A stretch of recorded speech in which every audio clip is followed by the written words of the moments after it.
There is a taste in here that you cannot find in other vegetables. And the more you eat, the more it's become tasty, and you keep on, asking for it. What this farmer in Hawaii is talking about is not a vegetable, it's a tree.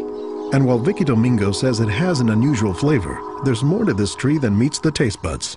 You keep on eating, and you can feel your body is more energetic, more healthy, and you can see the difference. You're not dropping, you keep on, just so active. You have to remove one by one like this. Domingo says she has grown this tree on her farm for more than 25 years. She harvests moringa twice a week all year round.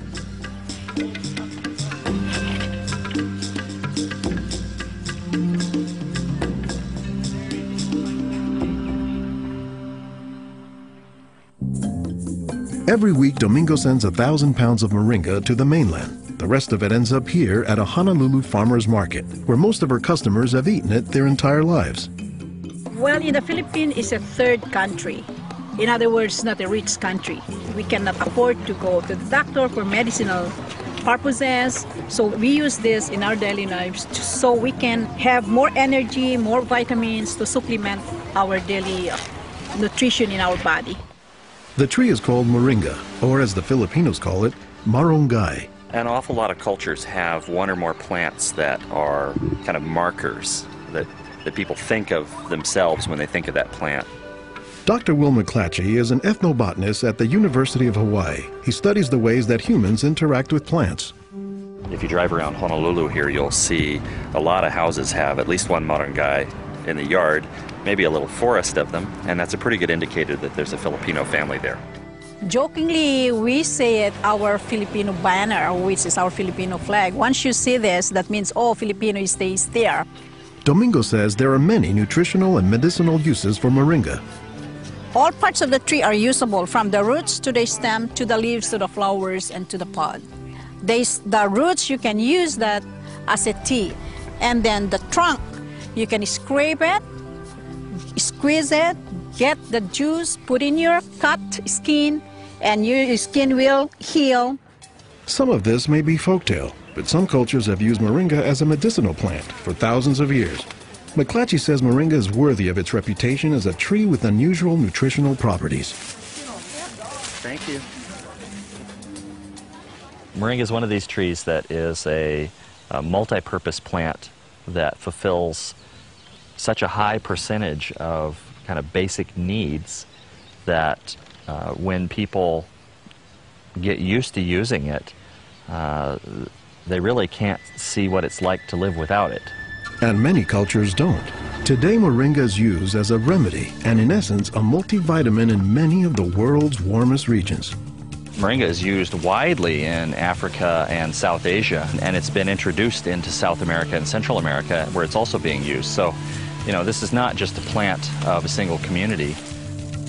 We were just talking this morning with one of the owners of this plantation, and he was telling me how the last time he was here, he had a handful of moringa leaves and that he worked all morning on it and felt great. Dr. Mark Olson is a botanist and a leading expert on moringa.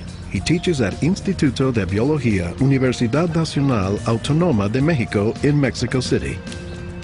Here, he is visiting a new moringa farm about 2 hours outside the city limits. So they've just planted these here, and soon they'll be nice and big. Olson says that while moringa can grow in places like Mexico or Hawaii, the tree is native to arid subtropical regions, places like Africa and southern India, hot places where moringa has proven its persistence. And this is a plant that really does do extraordinarily well in some of the most difficult areas, in areas that are very hot, areas that are very dry, areas where other things are very difficult to cultivate. Look at the little tuber there. This is one of the reasons it survives so well in dry areas. Also, they're storing lots of water in the wood. So that's one of the reasons this is such a remarkable tree. They don't have particularly deep roots. That's sort of a myth about moringas, that they survive because they have deep roots. No, they're storing water in their roots in their trunk. But moringa, says Olson, does a lot more than just survive, despite the tree's sometimes scraggly appearance. I don't think they're actually the most attractive tree. They're more a tree that you look at and you sort of love the way you love a scruffy friend or a scruffy dog. Because the branches sort of splay here and there, and they get burdened down with huge quantities of fruits on them. And that's actually what makes the tree so remarkable, is that it's such a generous tree. And that's because people have found multiple uses for so much of the tree, including its seeds. They're full of oil. You press the seeds, and then this wonderful aromatic oil comes oozing out, which you can use for cooking, you can use for cosmetics or lubrication or whatever. And the cake, the press cake, the stuff that's left over after pressing the seed, that is what's used for water purification. Water purification, Olson says, is especially useful in developing countries where clean water is hard to come by. But the benefits don't stop there. Some of the things I think are most exciting about moringa is, for example, the high vitamin content. There's a lot of vitamin A in the leaves. And worldwide, that's a problem. A lot of people have problems in development of their eyes because they don't have enough vitamin A. Moringa's vitamin A content, and its content of vitamins in general, has caught the attention of scientists around the world. So I started to read about moringa, and I was absolutely amazed about the richness in nutrients, in many antioxidant compounds, in vitamins. Dr. Monica Marcoux is a pharmacologist who has studied many plants. She has done extensive research on moringa and says it has significant nutritional potency. This subject is one of the topics of her recently published book, Miracle Tree.